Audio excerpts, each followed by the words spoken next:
கிறிஸ்துவில் பிரியமானவர்களே, மறுபடியுமாய் ஆத்துமநேசரின் அங்கமகத்துவம் என்கிற தியான வேளை பகுதி மூலமாக உங்கள் யாவரையும் நம்முடைய நிஜம் தொலைக்காட்சியின் வழியாய் சந்திக்கிறதுல மிகுந்த சந்தோஷம். உங்கள் யாவருக்கும் அன்பின் வாழ்த்துக்கள். ஒவ்வொரு நாளும் ஆத்துமநேசரின் அங்கமகத்துவங்களை குறித்து தியானித்துக் கொண்டிருக்கிறோம். பூரண அழகுள்ளவர் நமக்காக எவ்வளவாய் பாடுகளை அனுபவித்தார் என்கிற காரியங்களை பார்க்கிற பொழுது மிகுந்த சந்தோஷம். இன்றைக்கும் அந்த தியானத்திற்கு முழுவதாக எல்லாருமாய் தலைகளை தாழ்த்தி ஆண்டவரை நோக்கி பார்த்து ஜெபிக்கலாமா? நேசிக்கிற ஆண்டவரே, மறுபடியுமாய் நம்மளுடைய மனதார துதித்து ஸ்தோத்தரித்து மகிமைப்படுத்துகிறோம். நம்மை நேர்த்தியாய் நடத்தி கொண்டிருக்கிறார். தேவனுக்கு மகிமை செலுத்துவோம். இப்பொழுதும் இந்த தியான வேளைக்கு ஆரம்பமாக எல்லாரும் தலைகளை தாழ்த்தி ஜெபிக்கலாமா? நேசிக்கிற எங்கள் நல்ல ஆண்டவரே, மறுபடியுமாய் புதியதொரு நாளை தந்திருக்கிறீங்க. விசேஷித்த விதமாய் உடைய பாடு மரணங்களை தியானிக்கும்படியாக எங்களுக்கு கிருபையின் நாட்களை கூட்டி தந்திருக்கிறீங்க. இந்த நேரத்திலும் ஆத்துமநேசரின் அங்கமகத்துவங்களை குறித்து தியானிக்கிற நாங்கள் மெய்யாகவே எனக்காக நீங்க பட்ட பாடுகளை நினைத்து மனதார உண்மை நேசிக்க உம்மிடத்தில் எங்களை முற்றிலுமாய் அர்ப்பணித்து ஓட உதவி செய்யும். இந்த ஜெப நேரம், இந்த தியான வேளை எங்களுக்கு பிரயோஜனமாக்கி தாருங்க. இயேசுவின் நாமத்தில் ஜெபிக்கிறோம் நல்ல பிதாவே, ஆமேன், ஆமேன். இன்றைய தியானத்திற்கான தலைப்பு ஆத்துமநேசரின் தோள்.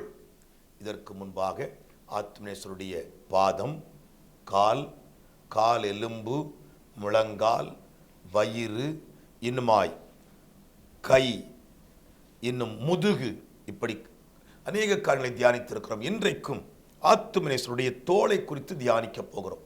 அதற்காக சொல்லப்பட்டிருக்கிற வேத வார்த்தைகளை நான் முதலாவது வாசிக்கிறேன். ஏசாயா தீர்க்கன் 9ஆம் அதிகாரம் 6-7 வசனத்தில் எழுதி வைத்திருக்கிறார். நமக்கு ஒரு பாலகன் பிறந்தார், நமக்கு ஒரு குமாரன் கொடுக்கப்பட்டார், கர்த்தத்துவம் அவர் தோளின் மேல் இருக்கும். அவருடைய கர்த்தத்துவத்தின் பெருக்கத்துக்கும் அதன் சமாதானத்துக்கும் முடிவில்லை. ஏசாயா 22:22 எழுதப்பட்டிருக்கிறது. தாவீதுடைய வீட்டின் திறவுகோலை அவன் தோளின் மேல் வைப்பேன், ஒருவரும் பூட்டக்கூடாதபடிக்கு அவன் திறப்பான், ஒருவரும் திறக்கக்கூடாதபடிக்கு அவன் பூட்டுவான் என்பது போதனை. இரட்சகருடைய தோளை பற்றி நாம் வேதத்திலே பார்க்க வேண்டுமையானால் நிறைய குறிப்புகள் சொல்லப்பட்டிருக்கிறது. இன்றைக்கு 2 குறிப்புகளை மாத்திரம் நாம் தியானிக்க போகிறோம். முதலாவதாக கர்த்தத்துவம் அவர் தோளின் மேல் இருக்கும் என்று சொல்லப்பட்டிருக்கிறது. இயேசு கிறிஸ்துவின் பிறப்புக்கு முன் தேவ வாக்கு உரைத்த ஏசாயா தீர்க்கன் இப்படி எழுதி வைத்திருக்கிறார். கர்த்தத்துவம் என்றால் என்ன? கர்த்தத்துவம் என்றால் ஆளுகையை குறிக்கக்கூடிய ஒரு வார்த்தை, அதாவது அரசாட்சி செய்யக்கூடிய ஒரு வார்த்தை. இரட்சகருடைய மனுஷ அவதார காலத்திலும் அவர் மேல் கர்த்தத்துவம் இருந்தது என்பதை நாம் நன்கு அறிய முடியும். எப்படி என்றால், முதலாம் ராஜாவாகிய சவுல் மாம்சத்தின்படி எல்லா ஜனங்களும் அவன் தோளுக்கு கீழாயிருக்கத்தக்க உயரமுள்ளவனாயிருந்தான். ஆனால் இயேசு கிறிஸ்து மனுஷிகத்தின்படி எப்படியோ தோளில் கர்த்தத்துவம் உடையவராய் விளங்கியிருக்கிறார். ஆம், ஆகவே தான் கீழ்த்திசை சாஸ்திரிகள் பொன், வெள்ளை போளம், தூபவர்க்கம் இவைகளை எடுத்துக்கொண்டு அவர்கள் எருசலேமுக்கு வந்து இங்கே அவருடைய பாலிய தோளில், அதாவது இளம் வயதிலேயே அவருடைய தோளில் கர்த்தத்துவம் ஆளுகை இருக்கிறதை கண்டு சாஷ்டாங்கமாய் விழுந்து அவரை பணிந்து அவருக்கு முன்பாக தங்கள் காணிக்கைகளை படைத்தார்கள். இதே போல செபதேயுவின் மனைவி அவருடைய தோளின் கர்த்தத்துவத்தை எப்படியோ கண்டுபிடித்து விட்டார்கள். ஆகவே தான் ஒரு நாள் இரட்சகரண்டை போய், ராஜ்யத்திலே என் குமாரில் ஒருவனுக்கு உமது வலது பார்சத்திலும் மற்றொருவனுக்கு உமது இடது பார்சத்திலும் கொடுக்க வேண்டும் என்று சொல்லி ஒரு உரிமை கேட்கிறாள். நாத்தான்வேல் இன்னும் பல வழிப்போக்கர்கள் இயேசுவின் தோளின் கர்த்தத்துவத்தை கண்டு அவரை இஸ்ரவேலின் ராஜா என்று அழைக்கிறார்கள். 5000 பேர் ஒரு நாள் கூடி இயேசுவை ராஜாவாக்கும்படி பிரயத்தனப்பட்டது அவருடைய தோளின் கர்த்தத்துவத்தினாலேயே தான். இயேசு சிலுவையில் தொங்கின போதும் அவருடைய கர்த்தத்துவம் மாறி போகவும் இல்லை, மறைந்து போகவும் இல்லை. ஏனென்றால் வலதுபுறத்தில் தொங்கின கள்ளனோ, ஆண்டவரே, நீர் உம்முடைய ராஜ்யத்தில் வரும்போது அடியேனை நினைத்தருளும் என்று விண்ணப்பம் பண்ணுகிறான். காரணம், கர்த்தத்துவம், ஆளுகை அவர் தோளின் மேல் இருக்கிறதை அவன் உணர்ந்து கொண்டான். இரட்சகர் உயிர்த்தெழுந்த பின்பு அவர் தோளின் மேல் மகத்துவமாய் விளங்கின கர்த்தத்துவ மாட்சிமையை கண்ட எண்ணிறந்த பக்தர்கள் அவரை பார்த்து, ஆண்டவரே, இக்காலத்திலா ராஜ்யத்தை இஸ்ரவேலுக்கு திரும்ப கொடுப்பீர் என்று கேட்டார்கள். நசரேயனாகிய இயேசு யூதருடைய ராஜா என்று எழுதி சிலுவையின் மேல் வைக்கப்பட்ட வாசகம் பரியாசத்துக்காக இருந்தாலும் தேவன் அதன் மூலமாகவும் அவருடைய கர்த்தத்துவத்தின் மகத்துவத்தை வெளிப்படுத்தினார் என்பதை நாம் உணர்ந்து கொள்ள வேண்டும். இரண்டாவதாக, அவருடைய தோளின் மேல் ஒரு திறவுகோலும் இருந்தது. முதலாவதாக ஆளுகை இருந்தது, கர்த்தத்துவம் இருந்தது. இரண்டாவதாக ஒரு திறவுகோலும் இருந்தது. பூர்வீகத்திலே ஆளுகையின் அடையாளமாக திறவுகோல் வழங்கப்படுவது வழக்கமாயிருந்தது. இதை மேலே சொல்லிய கர்த்தத்துவத்தோடு சேர்ந்தது என்று சொல்லிவிட்டாலும் குற்றமில்லை, அல்லது திறவுகோல் ஆளுகையின் பலாபங்களை அழிக்கும் பாகம் என்று பிரித்து சொன்னாலும் குற்றமில்லை. ஆண்டவருடைய தெய்வீக ராஜ்யத்தின் பலாபலன்கள் குணப்படுகிற பாவிகளுக்கு பாவங்களை மன்னிப்பதும் குணப்படாதவர்களை நரகத்திலே தண்டிப்பதுமே. இவை இரண்டு அதிகாரங்களும் நம்முடைய நேசருக்கு இருந்தது.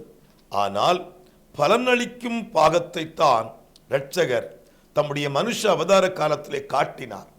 பாவ மன்னிப்பே இயேசுவின் மனுஷ அவதார காலத்தில் அவர் தோளின் மேல் இருந்த திறவுகோலாய் இருந்தது. இந்த திறவுகோலை இயேசுவின் இளம் பிராயத்திலே கண்ட சிமியோன் சகல ஜனங்களுக்கு முன்பாக ஆயத்தம் பண்ணின இரட்சணியத்தை என் கண்கள் கண்டது என்று சொல்லி அவர் விளம்பரம் அடிக்கிறதை பார்க்கிறோம்.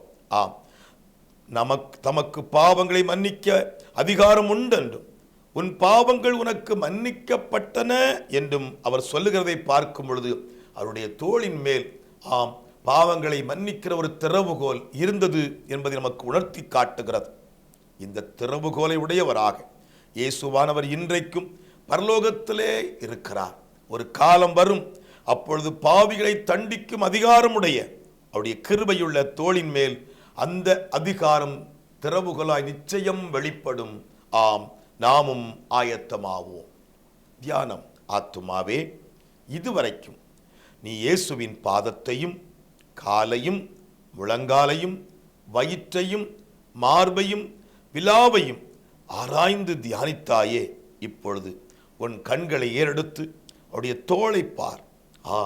இரட்சகருடைய தோளில் கர்த்தத்துவம் எவ்வளவு அழகாய் பிரகாசிக்கிறது.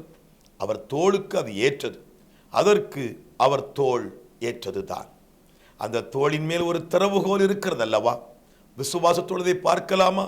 அதிலே பாவ மன்னிப்பு என்கிற ஒரு வாசகம் பொன் எழுத்துக்களால் எழுதப்பட்டிருக்கிறது. இந்த ஆத்துமா அதை காண்கிறது அல்லவா? நமக்கு அது மிகுந்த ஆறுதலை கொடுக்கிறது அல்லவா? நம்முடைய ஆத்துமாவை துரத்தி வேட்டையாடும் துஷ்ட சிங்கமாகிய பிசாசானாலும் லோகமானாலும் மாம்ச இச்சைகளானாலும் மற்ற எந்த பாவங்களானாலும் வந்தால் என் இரட்சகர் அந்த திறவுகோலால் தமது கிருபையின் கோட்டையை திறந்து நம்மை உள்ளே தள்ளி கதவை பூட்டி விடுவார்.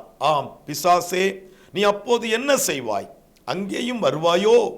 ஒருவரும் திறக்கக்கூடாதபடி பூட்டிவிடும் திறவுகோல் என் இரட்சகருடைய தோளில் இருக்கையில் உன்னால் என்ன ஆகும்? போ சாத்தானே போ. விசுவாசத்தால் தொங்குதல். தொங்கினேன் தோளின் மேல், தழுவினேன் பலமாய், ஆளுமேன் அன்பினால், பூட்டுமேன் தயவாய்.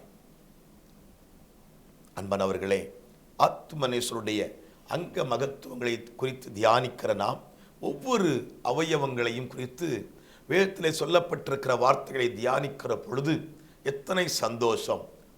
ஒவ்வொரு அவயவங்களையும் குறித்து வேதத்திலே சொல்லப்பட்டிருக்கிறது.